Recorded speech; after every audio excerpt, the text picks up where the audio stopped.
Tak, já vás zdravím. Minulý týden jsem nemohl, měl jsem plno práce, nešlo to, takže jsem video dělal.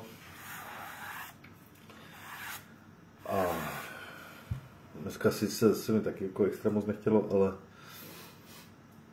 protože jsem byl celý den na motorce, jsem lítal od rána, takže jsem zase na druhou stranu ale tak dobře vyrelaxovaný, takže zase mi to tak až tak nemají, sice jsem utáhnej, ale vyrelaxovaný zároveň. Takže dnešní téma. Já jsem si tak nějak jako nahodil to na to dnešní téma tak v hlavě asi, nebo po poradě ještě s manželkou a s toto. Takže by bylo dobré téma, jak zvládat emoce. A nejenom jako u dospělých, jako my, jako dospělí, ale jak jsme to vlastně učili i děcka, nebo jak to učíme děcka. Jak zvládat emoce a jak neprožívat takové ty scény v obchodech, kdy dítě leží na zemi, plácá sebou, háže sebou o zem z jedné z druhé strany jak palačinka a prostě protestuje, než maminka koupí lízátko, jo? Nebo něco takového. Takže takové jako věci se nám nedějou. A to všechno popíšu, nebo jak k tomu dojde, nebo proč. Je trošku roztřepaný, no a už to neřeším dneska. Takže ještě jednou teda vás zdravím, je 8 hodin, můžu začít teda. Téma, jak zvládat emoce u dospělých. No, takže já můžu říct vlastně za sebe, jak já jsem vlastně nad tím, co jsem vlastně u sebe zjistil, nebo jak jsem přišel na to, že vlastně nezvládám svoje emoce úplně ideálně. A to nebylo s tím, u mě to zrovna nebylo způsobeno tím, že bych neuměl zvládat emoce jako na veřejnosti, že bych jako nějak se projevoval nějak agresivně nebo něco takového, právě u mě naopak. Měl jsem ten problém, že jsem potlačoval emoce až příliš. To znamená, že jsem všechno držel v sobě a nedával jsem na sobě znát vůbec nic před druhými nebo před lidma prostě v terénu, v práci. No, svým způsobem mi tehdy k tomu pomohla ta práce toho obchodníka, protože tam se vyžadovala určitě nějaké dekorum komunikační. A tak se snažíte prostě veškeré věci, které by se mohly takzvaně nelíbit, tak se snažíte je prostě všechny v sobě potlačit a být takzvaně, nebo je taková autocenzura, prostě nedovolíte si prostě dělat určité projevy, když prostě máte z toho chutí. A to jsem zjistil, že to byl u mě třeba velký problém. Někteří lidi třeba mají problém naopak s tím, že prostě dávají ty emoce najevo až příliš a že prostě vybuchujou a jsou agresivní a prostě mají velké výlevy a podobně. S tím já třeba nemám zase až takovou zkušenost, já jsem se to právě učil spíš vytahovat ven. Projevovat ty emoce prostě ven, aby se ve mně nestřádali jak v tlakovém hrnci. A to byl právě ten problém, co jsem cítil u sebe, že jsem byl takzvaně přeexponovaný emocemi, které prostě nemohly ven. A vnímal jsem, že prostě to tam mělo na mě určité negativní důsledky na to zdraví, že prostě to, že vlastně držíte něco v sobě, nějaké emoce, má úplně stejně negativní projevy prostě na tom těle, na vás. A projevuje se to prostě různými způsoby, jo, já nevím, mně to zrovna bylo častější, jak to řekl, častější zažívací problémy se žlučníkem a podobně. Prostě držíte spoustu věcí v sobě, emoce prostě nedáváte ven, nepouštíte to ven, neupouštíte to a tím pádem to zůstává ve vás, u vás vevnitř a začne to, a může to začít, neříkám, že vždycky, ale může to začít nějakým způsobem narušovat prostě ten správný chod a tu vnitřní rovnováhu a ten balans těch energií, prostě, který máte, když jste v pohodě. Takže já jsem se vlastně učil ty emoce vlastně dávat najevo, nebo teda tak, ne dávat najevo emoce, jako ty emoce nemusí dávat najevo, ale umět je vypouštět tak. To znamená, že jsem se učil prostě vypouštět ty emoce tak, jak přijdou. To znamená, že přijde a nebudu to v sobě držet, nechám je prostě jít ven. Ty způsoby jsou různé, někdy si prostě zařvu, někdy si prostě zařve z člověka to prostě jde ven, když cítí tu emoci, tak prostě a cítí, že potřebuje jít ven, abych ho zase nedržel sobě, abych ho neudusil, tak prostě si ulevím, prostě pustím to ven, prostě si zařvu a je to OK. A tím pádem takzvaně jakoby udržujete takový ten stav u sebe, kdy nestřádáte a nenarůstá ve vás potom ta agrese. Pokud to pravidelně prostě upouštíte po takových těch menších dávkách, to znamená, že jak přijde ten pocit nějaký, prostě tak si jenom tak jako zanádáváte, tak cítíte, že se vám uleví, nebo že prostě to vyřešíte třeba jiným způsobem, někdo to vyřeší, já nevím, sportem, nebo já nevím, meditací, zrovna to vydýchá, zadýchá si, dělá si pár takových cvičení, prostě jakkoliv, prostě každý má ten svůj způsob. U mě zafungovalo, že jsem si prostě sem to zařval. A vím, že tím ta emoce jde okamžitě pryč a neukládá se to ve mně a nestupňuje se to ve mně. To je to právě nejhorší, co lidi můžou udělat, že prostě to drží v sobě, prostě tu emoci a začne to narůstat, skládat se na sebe a může dojít právě k tomu momentu, kdy už to prostě neudrží, je to nakumulované a potom přichází agresivní výlev třeba ze vším všudy a musí to prostě jít i s většími třeba nějakými dalšími fyzickými průvodními projevy. A to je potom problém, protože potom už to nemáte pod kontrolou, už to ovládá vás a v podstatě může dojít nějakému amoku nebo nějakému prostě stavu, kdy prostě potřebujete ty nastřádané emoce za tu dlouhou dobu prostě dostat ven a tam vznikají potom ty nebezpečné věci. Ty jsou potom nebezpečné. Manželka to vždycky popisovala tak, jako vždycky takový ti, co byli takový moc tiší a takový se moc neprojevovali, tak z těch jsem měla vždycky největší strach. Jak jste říkala. Protože nikdy nevíte, kdy ten člověk dotyčný prostě vybuchne. Protože už nevíte vlastně, co máte čekat, protože jak je moc tichý, prostě buď to znamená, že něco hodně v sobě drží, prostě nějak hodně prostě v sobě něco tutlá, nebo je to potom introvert a potom je tichý ze své podstaty. To ano, existují takový lidi, ale prostě, když vidíte na tom člověku, že je naštvaný, ale je stichá, tak to je to nejhorší. To je prostě ten problém, kde vidět, jak se dusí, jak to tam bobtná, jak to je v papiňách, jak má co dělat, aby si to udržel a to není dobrý, teda jako u mě třeba, já jsem zjistil třeba u mě, že to není vůbec dobrá věc, že to prostě musí jít okamžitě ven. To znamená, že když prostě cítím, že něco mám udělat, nebo mám říct, nebo prostě to tam plesknout, tak to prostě jde okamžitě. Tím pádem jsem autentický, jsem jasný, prostě jsem čitelný a prostě všichni ví, co mají ode mě čekat. V momentě, jak začnu v sobě něco dlouho držet nebo nějak zadržovat, prostě tak to má akorát, bych to řekl, mluvil o ten projev a ten výbuch, ten je prostě úplně o ničem. No. A tady tohle já nesnáším u sebe, takže já si dávám na to pozor a všechno to vlastně vysílám a prostě pouštím to okamžitě a nedržím to v sobě. Když teda musím. Samozřejmě nejlépe je pracovat na tom, aby člověk nereagoval emočně v podstatě na nic. To je ten úplně ideální stav.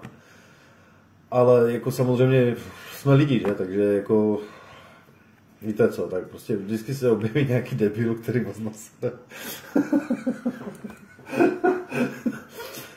A jakmile se objeví, tak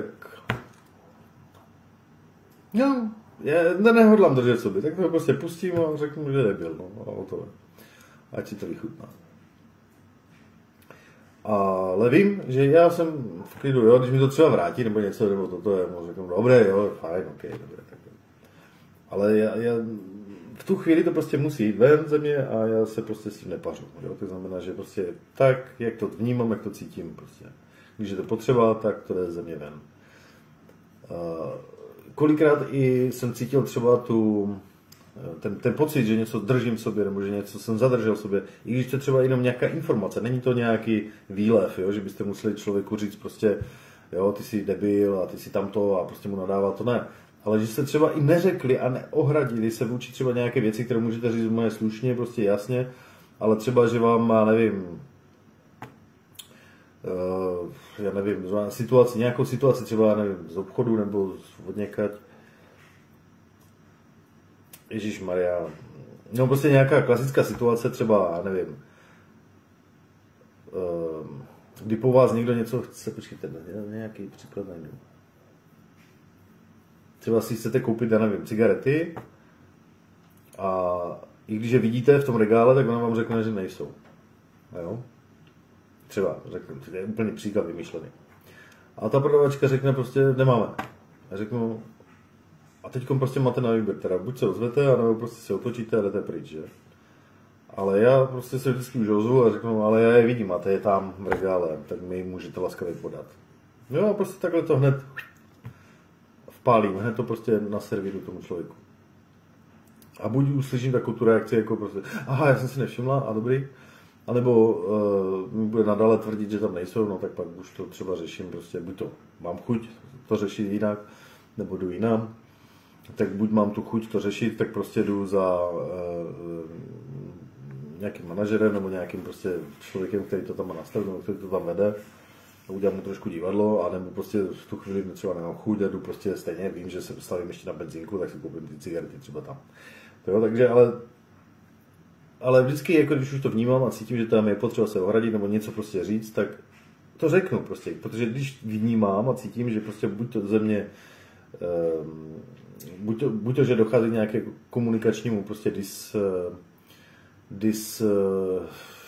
prostě neporozumění, tak je potřeba se vždy ozvat. Vždycky prostě ozvat a vždycky dát najevo. Takže já jsem celkem jako otravný už jsem se naučil být otravný a prostě otravuju slušně v klidu prostě tak dlouho, až mám takový ten dobrý pocit, že prostě ano, udělal jsem pro to všecko. Když vím, že už jsem udělal pro to všecko a že prostě fakt to je idiot, tak prostě dobré, tak to přijmu, respektuji tenhle ten stav, otočím se a jdu pryč. Protože tam už nevyřeším a nevyřídím vůbec nic a musím najít nějaké jiné řešení a jinou cestu. Ale prostě naučil jsem se prostě nedržet ty emoce a veškeré takové ty touhy, takové ty chutě vnitřní, prostě cokoliv udělat, nějakou tu interakci, kterou vnímáte a cítíte, že je prostě potřeba udělat, tak jsem se naučil prostě to dělat hned, okamžitě. Abych to nedržel v sobě, protože když to zadržíte v sobě a nějakým způsobem prostě to nejde z vás jakoby ven, nebo nejde to pryč, prostě nejde to, neuděláte jakoby, co vnitřně cítíte, že máte udělat, tak potom to ve vás roste, jako prostě nějaké napětí, jako nějaký pocit nezadosti učinění, pocit, začnete mít takový pocit, že se nemůžete na sebe právě podívat do toho zrcadla a mít ze sebe ten dobrý pocit. Protože jakoby nejste potom jakoby schopni se postavit sám za sebe, jakoby za svou identitu, za svého člověka. A pokud se člověk má rád, tak prostě vždycky stojí za sebou a prostě si ty věci nenechává jak bych to řekl, otlouct tu hlavu. Nenechává si, pokud není důvod, tak nenechává si věci otlouct o hlavu druhými. A je zásadový v tom, že prostě dokončí tu věc prostě a udělá pro to vždycky všechno, aby prostě dokončil to a byl sám se sebou v pořádku a v pohodě, že udělal pro to všechno a maximum.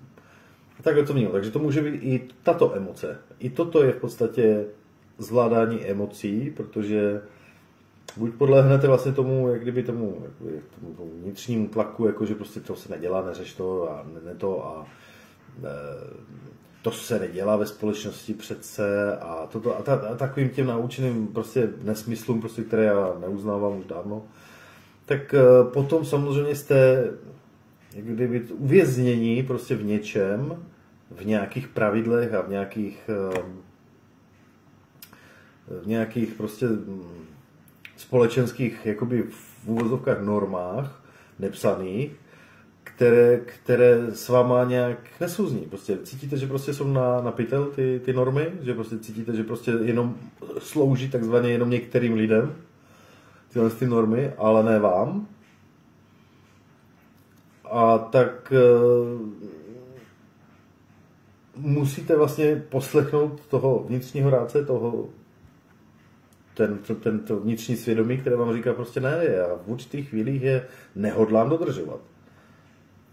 V momentě, když prostě někdo překročí nějakou únosnou mez vůči mně, já mám právo mu to vrátit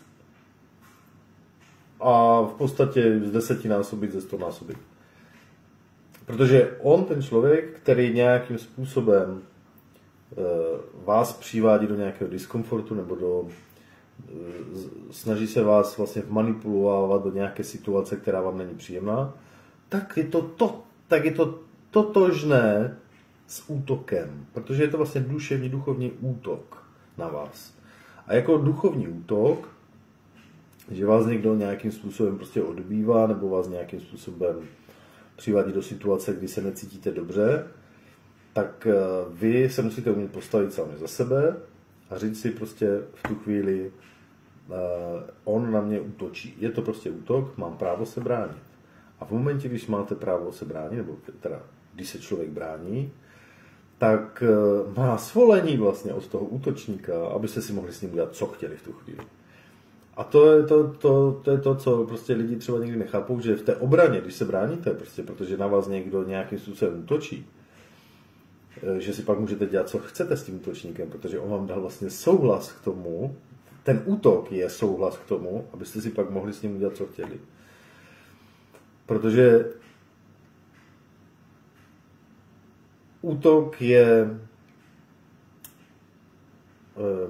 jak to řekl, z hlediska duchovního prostě nějaký zásah do vaší integrity a pokud ten dotyčný se do té vaší integrity nějakým způsobem nabourává, prostě dostal se k vám do těchto energií, tak z hlediska vesmíru a prostě vůbec společenského vesmíru, prostě všechno, tam nemá co dělat.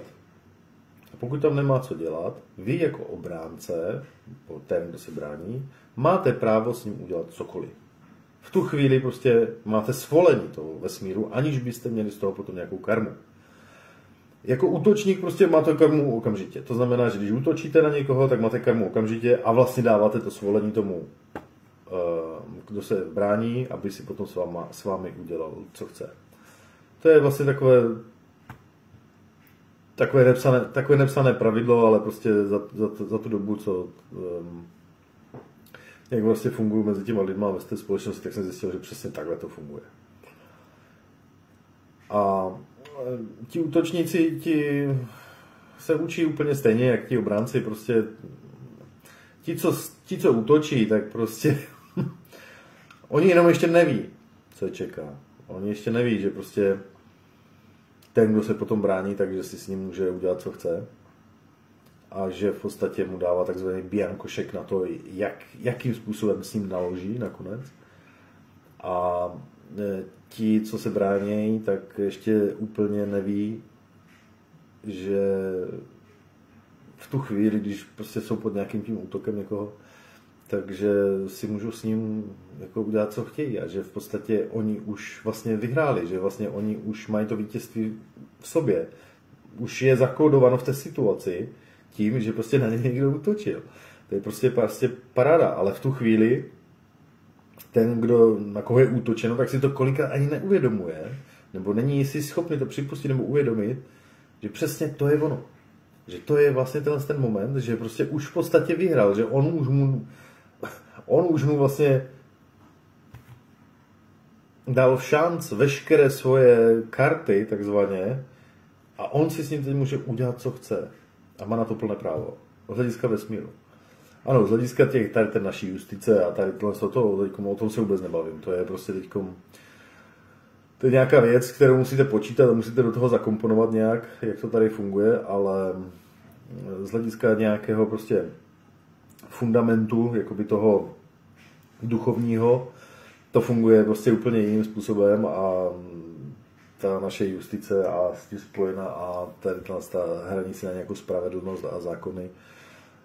Jako jo, dobře, jako asi v některých věcech prostě je to fajn, třeba prostě když jste na křižovatce a svítí vám tam červená a víte, že prostě vám tam nikdo nevěde, tak je to fajn, to jako jo, to jsou některé takové pravidla, prostě, které jsou užitečné. Ale potom je spousta prostě věcí a pravidel, hlavně v takových těch osobních vztazích a to, které jsou úplně na pytel. Které nemají žádný smysl, protože ti lidi se učí navzájem v těch různých situacích, i v těch agresivních, ti útočníci, i ti obránci se útočí z těch situací navzájem, oba dva, a dostávají takové lekce, že potom nějaké ještě prostě soudy a tohle. To je úplně nadbytek, to je úplně nadbytečné. Oni už z té situace, která se jim stala a to, co prožívali, obě dvě ty strany, vždycky mají prostě nějaký zadosti učení a nějakou prostě informaci. A naopak si myslím, že potom, když to řeší potom nějaký ten soud nebo nějaký ten justiční systém, tak jako nakonec tomu udělají čurbes a potom to spíš vypadá tak, jako že mnohdy se stane, že prostě ten útočník prostě není potrestán a je potrestán třeba ten, co se musel bránit. Jo, a jsou tam takové nesmysly a prostě vznikají tam takové prostě blbosti. Naopak si myslím, že kdyby lidi věděli o tom, že ten, kdo zaútočil, dává v šanc prostě svoji existenci a ten, co se brání, pak si může naložit jakkoliv a pochopili, že tady ten systém by fungoval velice dobře a lidi potom by velice rychle pochopili, jak se mají chovat. Jasně, no, tak potom už by to bylo takové, jak bych to řekl, zase systém, jak se to říká, jak to je, systém prst za prst, nebo ne, jak to je? Jo, oko za zub, to zase taky není ideální, ale myslel jsem to trošku jiným způsobem. Samozřejmě jako takové ty vraždy a podobné věci, nebo takové nějaké takové ty silné věci. To už ne, o tom teď zrovna nemluvím. Jo? To jsou věci, které prostě je dobře, že tady ten soudní systém je. Ale já tady jsem se bavil o jiných věcech, jo? Jako že třeba soused tam někomu uřezal nějakou větev a tam mu spadla na zahradu a prostě on mu potom napíchal měď do toho stromu, aby uschnul, jo, a prostě a takové věci nás chválí a takhle to, já se vůbec divím, proč se těmi soudy třeba tím zabývají, jo. Toto jsou věci, které ať si pěkně řeší mezi sebou. Toto je jejich problém, u nich to vzniklo, ať si ho vyřeší sami, já nevím, proč vůbec na to by měly být tady nějaké soudy nebo něco podobného. To jsou prostě takové, bych to řekl, takové žabomyší války, prostě, které si mají řešit ty lidi sami mezi sebou. A mají se naučit prostě fungovat a jak ta jedna strana, tak ta druhá strana, oni se učí vždycky oba dva. Takže to by bylo z hlediska toho dospělého stavu. Potom samozřejmě jsou lidi, kteří prostě svoje emoce zvládají různými způsoby. Někdo běháním, někdo háčkováním, někdo vydýcháváním a dechovou nějakou metodou a meditací. Těch způsobů je X. Samozřejmě je nejlepší stav, když prostě do toho emočního nějakého, jak to řekl, nerovnovážného emočního stavu, abyste vůbec se nedostávali, to je ideální věc. To znamená, že pracovat na tom, aby člověk prostě nereagoval emočně v podstatě na nic extra. Protože tento stav je úplně ideální z hlediska jako fungování. Prostě pokud máte naučený prostě nějaký svůj vnitřní nastavení tak, abyste prostě emočně nereagovali na nic, de facto, tak máte svým způsobem vyhráno. Protože potom ty věci vidíte tak, jak jsou a nedějou se vám prostě nepříjemné momenty, nepříjemné věci takřka skoro vůbec, protože vy vlastně na to nereagujete, tak k vám to ani nejde. Člověk, který prostě často reaguje a prostě nechává se takzvaně rozstřelit emočně, tak k němu často potom přicházejí takové různé věci a takové různé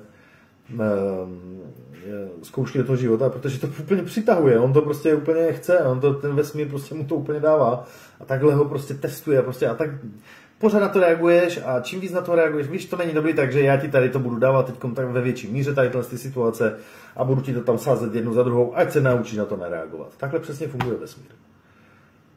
Takže on vám to tam bude sázet jednu za druhou takovou situaci, dokud prostě tu emoci nezvládnete a nepřestanete na to reagovat. A přesně to si pamatuju, jak za to můžu dát ruku do ohně, že přesně takhle to funguje. Protože pamatuju si, jak jsme byli všichni vytřeštěni, když jsme přišli na vojnu a začali po nás řvát. Vojn! A prostě a teď ten, jo, a to nástup, jo, prostě a teď tam člověk prostě je vyhozený, že úplně hledí a toto a tamto. No to člověk není zvyklý. Už za 2 měsíce po vás řvou a jenom takhle čumíte tupě a jenom, tak si pořiď, blbečku. Prostě už na to nereagujete emočně, prostě no. Člověk si na to prostě zvykne a přestane na to reagovat, přestane být z toho vyhukaný, přestane to a přestane řvat, protože viděli, že už to nemá smysl. Najednou se začali s náma bavit normálně, že jo, prostě i tady ty gumy a už prostě to probíhalo spíš tak jako tím způsobem, že prostě a tamto a takhle ty keci a blbé a tohle, ale už to nebylo to řvaní, jo, prostě to šlo vidět, jak oni si to užívali, jak my reagujeme prostě emočně. Ty vyhukání mladí prostě tam prostě vojí a ty tam všichni, co se děje. To byla komedie. Teďkom s odstupem času, ale prostě oni si to užívali, oni si vychutnávali ty mladé. Ty vojáky, ty vojíny, kteří tam přišli prostě z těch čerstvých 18 roku nebo 19 a prostě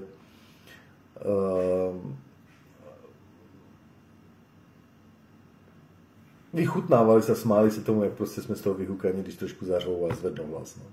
A to bylo na denním pořádku a prostě člověk jednoho krásného dne prostě to tak nějak jako vám přepne, a tak jako lup. A pak už může řvát, kdo chce a jenom tak se na něho díváte. Jako. A jste absolutně imunní. A to je ono. A tak to funguje i s tím vesmírem. Prostě pokud člověk hodně emočně reaguje na něco, vesmír má tendenci, neříkám, že to tak musí být vždycky, ale vesmír má tendenci to posílat prostě jednu takovou situaci za druhou, prostě, aby... Jo, a to jako... to jde vidět u takových těch zacyklovaných některých řidičů třeba na těch cestách, jak oni už jsou úplně takzvaně v háji emočně z těch cest, protože oni jenom vyjedou a prostě hned už všude vidí nějakého blbce a tam ten blbec a tamto je to. Prostě hned někdo udělá nějakou chybu, tak hned troubí, prostě jsou to. To je přesně ono, to je to narůstání tady těchto emočních reakcí a prostě si neuvědomuje, že ten vesmír říká, hele, tak jako já ti budu teď poslat víc a schválně budeš stát v 10hodinové koloně a schválně se ti stane tady toto a schválně ti tam vyjede tenhle ten a toto, až přestaneš jednoho krásného dne na to všechno reagovat a přestaneš se chovat jako idiot. Takhle to prostě funguje. A jako dokud mu to nedojde, tak si prostě bude prožívat ten dotyčný peklo. A bude se mu to opakovat tak dlouho, než mu to dojde. No. A tak jo, tak jako... Když už to máte jakoby v klidu a jenom to sledujete, tak se tomu vlastně bavíte. Bavíte se tím, prostě smějete se tomu. Protože jako vidíte, že to nemá žádný smysl. Jo? Prostě no tak s tou situací neudělám nic. Teda, pokud třeba nejsem zrovna na motorce. Že? Když jsem na motorce, tak třeba mě se netýkají žádné kolony. Prostě paráda. Jo? Nebo nějaké jako dlouhé zácpy nebo něco podobného. Prostě na té motorce prostě vyřešený problém. Vyjedete do druhého pruhu, okamžitě předjedete všechny a jste zase zařazený, jo, ale neříkám, že teďkom to tak máte všichni řešit, to ne, ale když jedu v autě, prostě, tak jsem vyklidněný a prostě vím a počítám s tím, že něco takového nastat může a že prostě hold jsem dopředu na to připravený a prostě vím o tom, že takto na těch cestách chodí a prostě když tady ta situace nastane, tak se nebudu kvůli tomu prostě nervovat a vztekat. Počítám s tím, ano, může se stát, můžu natrefit na něco takového, OK.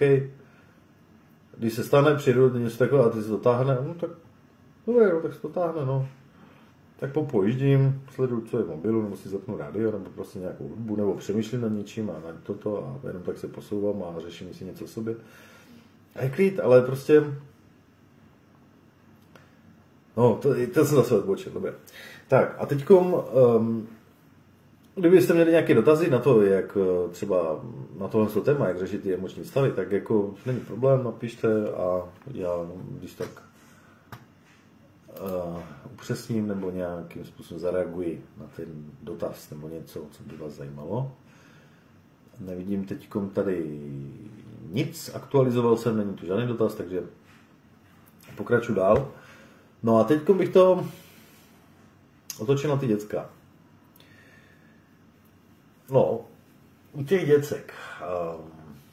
Jako u jedné z dcer se nám to stalo, že nám se takhle plácala prostě v obchodě a ty tam. Tam bylo, to bylo u Dany, myslím, ještě to jsme nestihli, že? No, to bylo ještě, to bylo u té první, tam jsme to ještě neměli zmáklé. Tam se to stalo. Jedno se to stalo. Ale u té doby pak už žádného. Děcka. Ale... Jako samozřejmě jsou to děcka jako každý, ne? A prostě mají svoje stavy, emoční stavy, kdy začnou být podrážděné, začnou být prostě zacyklované. Slyšíte, jak prostě opakují jednou a tu samou věc do kolečka. Jak prostě a to, a mami, a tak to, a tady toto, a toto, a jo, jak zasekla gramofonová deska, že? Tak jsme to jako, tak jako zkoumali.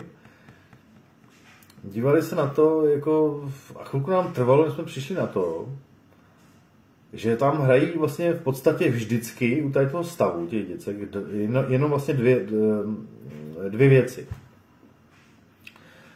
Buď to je to děcko zahlcené informacema, to jsme zjistili, že to je jedna věc, která toto způsobuje u těch dětí, zahlcení. Moc věmu za ten den, moc informací, moc zážitků, moc prostě nových věcí, co vidělo a co musí zpracovat a toto. A prostě najednou cítí, že prostě je zahlcené a začne se takhle cyklovat.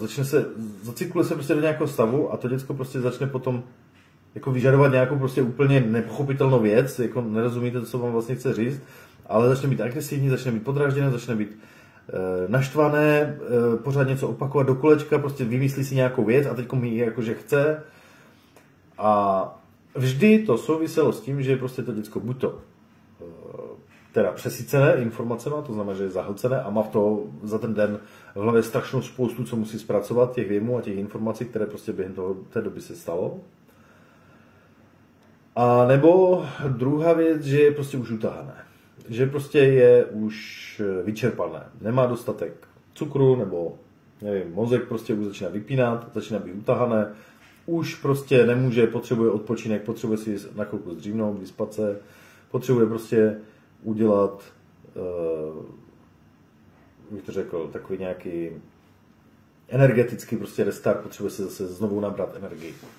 Ano, někdy pomůže prostě nějaká ta sladkost, nějaké to lízatko nebo něco, prostě to, většinou to děcko prostě začne být takové protivné a začne říkat, že chce něco sladkého, že chce nějaké lízatko nebo něco, prostě potřebuje cukr, mozek potřebuje cukr, už jsou tahaní. Takže to jsou dvě takové věci, které toto způsobují u těch děcek. A v těch obchodech to můžou být taky dvě věci. Jedna z těch věcí je to zahlcení, že to děcko začne být přehlcené, zahlcené. Protože v tom obchodě pro to děcko je toho strašně moc, že on tam prostě běhne a teď to začne vidět všechny ty regály a všechno to prostě tak ono, to má chuť prostě nasávat všechno do toho mozku, pozapamatovat si to všechno, co tam je, všechno to prozkoumá, všechno to vidí a je to tam z toho strašně moc na jednom místě. A pro ten dětský mozek je to strašně prostě náročné tohle to zvládnout. A vůbec se nedivím, že prostě začne mít to, buď to chuť teda nějakou tu sladkost a začne tam prostě vás, já to teďkom potřebuji, já to teďkom chci a začne tam sebou plácat a prostě o zem bouchat a podobně. A nebo prostě jenom má ten zásek už, že prostě už nemůže dál, že už nebere, že už prostě nechce nic dalšího vidět, že už nesmí nic dalšího vidět že zahlcené, totálně přehlcené a potřebuje si dát odpočinek, potřebuje pauzu, aby ty všechny ty informace prostě zpracovalo. Protože vesměs se to vždycky dělo jenom u těch malých do těch 3 let, že? Myslím nějak do těch 3, 4, ty starší už to nedělali potom. Ale do těch 3 let to dělali ty děti, ty malé. A u těch to právě bylo vždycky jenom tyhle ty 2 věci. A nebylo to až tak jako v souvislosti s těmi emocemi, nebo s těma emocema.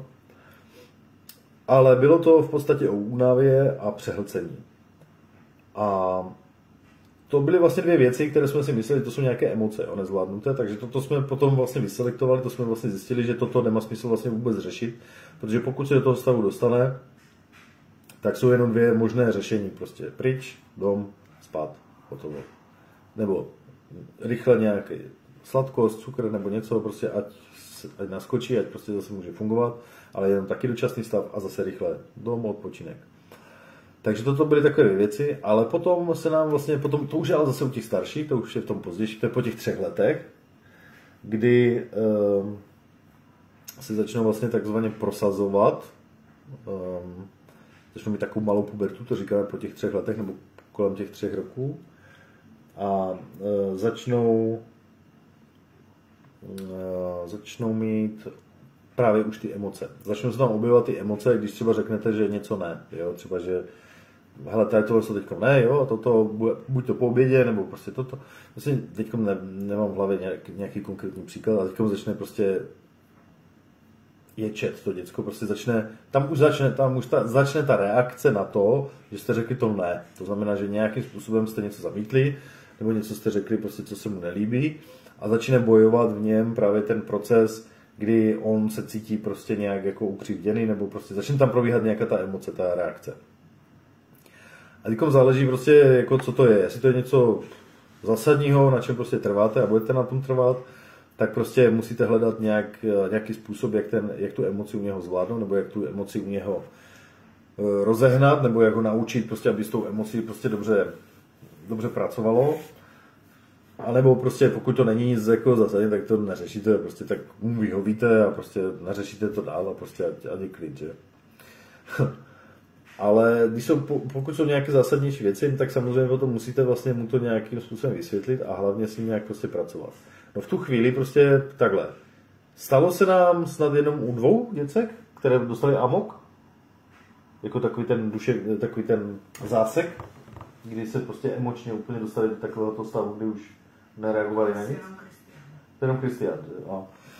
Tak to bylo jenom u Kristiána, ten měl emoční vlastně zásek, kdy prostě už pomalu nemohla vlastně ani dýchat, jakoby, že prostě se dostal, zase tak zacyklil do takového nějakého stavu sebelítosti, nebo co to bylo, že prostě on nepomáhal vlastně nic, ani s ním jako nějak jako štěrkat nebo něco, prostě nepomáhal vůbec nic, a jako hej, prober se, jo, prostě je to prostě nic, furt hotové. Pak už to perfektně zafungovalo a v tu chvíli studená sprcha. To bylo už poslední řešení. Šubo do vany, prostě studená sprcha, probral se okamžitě. Tam byl ten moment, kdy prostě přestal, mu to vyplo v tom mozku, prostě ten cyklus, který tam prostě byl nahozený a který prostě tam jel a neuměl si ho sám přerušit takzvaně a nevěděl, jak z toho ven, byl v tom uvězněný, v tom nějakém v tom cyklu, v tom stavu, tak ta studená sprcha to byl takový nějaký věm, který prostě ho zasekl, zastavil. Ono to přestalo, vlastně přestal být zacyklený, začal vnímat, začal prostě toto, rychle usušili prostě toto a byl v klidu a jenom potom tak jako nějak jako hleděl a díval se na nás, jako co se vlastně dělo. Tak jsme mu jako pomalu potom museli vysvětlovat, že byl v nějakém stavu, ale jak už to... On vůbec nevěděl, no. Jako co se vlastně stalo, nebo co se dělo s ním. Tak jsme mu to vysvětlovali, jakože potom, a tak jsme viděli, že u něho je jakoby větší problém s tou zacyklovaností, tak aby se mu to neopakovalo. Tak jsme ho začali učit, že když bude cítit, že to u něho přichází, že to je podobné, že se to zase dostává do takového nějakého víru, tak jsme ho začali učit dýchací metodu, prostě dýchání, zhluboka dýchat, hotovo. Prostě přestaň vnímat to, co teď řešíš, nebo to co, ale jak se začneš dostávat do toho stavu a začneš cítit, že prostě tě to ovládá, tak začni zhluboka dýchat, zavři oči a dýchej, jak u meditace, takže učíme meditovat samozřejmě, a zhluboka dýchej, vždycky nádech a výdechuj pomaleji a dlouho a zase nádech a výdech. A takže my jsme vždycky museli jsme mu za začátku vlastně s tím pomáhat, když jsme prostě viděli, že to už na něho nabíhá, nebo že to na něho nabíhá a že tohle z toho hrozí, tak potom vždycky, tak už jsme neřešili tu věc a vždycky, Kristiane, dělej, dýchej, jedem a spolu a jedem. Takže vždycky to a jedem. Nádech a výdech a tak jsme jeli s ním, že? A tak jsme s ním nádech, výdech, prostě tak on se začal vždycky na mě dívat a začal se mnou nadechovat se a vždycky vydechovat a nádech a říkám, výborně, super, jde ti to, že? Prostě tak jsem pozbuzoval toto a on dýchal. Takže toto se opakovalo, já nevím kolikrát, já nevím, 10krát, 20krát jsem to asi musel udělat s ním, takhle jakoby to cvičení, to vlastně i ty s Janou, že jsi musela. Takže jsme to oba dva vlastně s ním dělali.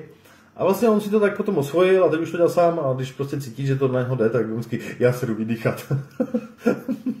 Já se jdu uklidnit do pokoje. A jo, on se jde sám prostě už uklidnit do pokoje, když jako co to cítí, že prostě toto. A on si to vydýchá a on si to takhle zpracuje a přijde za chvilku a v pohodě a v klidu už se chlame. Jo? A toto prostě zafungovalo. To jsme museli zatím řešit jenom jednoho. Všechny ostatní děcka se nedostali až do takové svízele a do takového cyklu, prostě, že nevěděli, jak z toho ven. Zatím. Ještě možná, že možná se to objeví u Rebeky, nebo to nevím. Nikolas ten je vůbec v pohodě. Že? Ten si to řeší sám, ten za chvilku vždycky on si to vybere, či ještě za chvilku je v pohodě.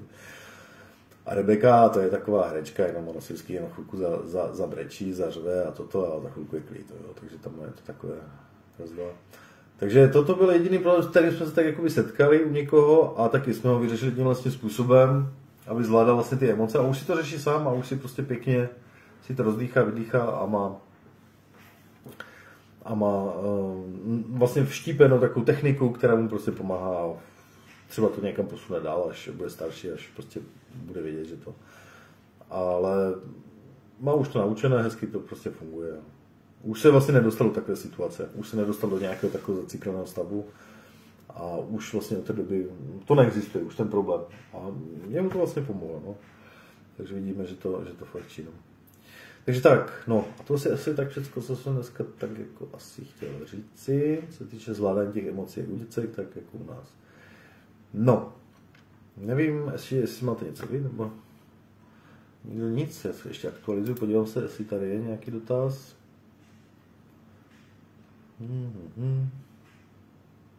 Ne. Dotazy žádné. Takže jestli nejsou dotazy, tak já to ukončím. 3/4 hodinka, no, sám čumím teda dneska po motorce. Takže to, no.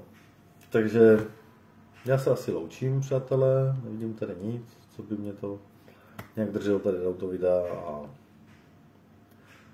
nebudu teď slibovat teda, že za týden určitě, protože teď může zase sezona a už se hodně jezdí na motorce, takže budu zase v trapu a budu sbírat energii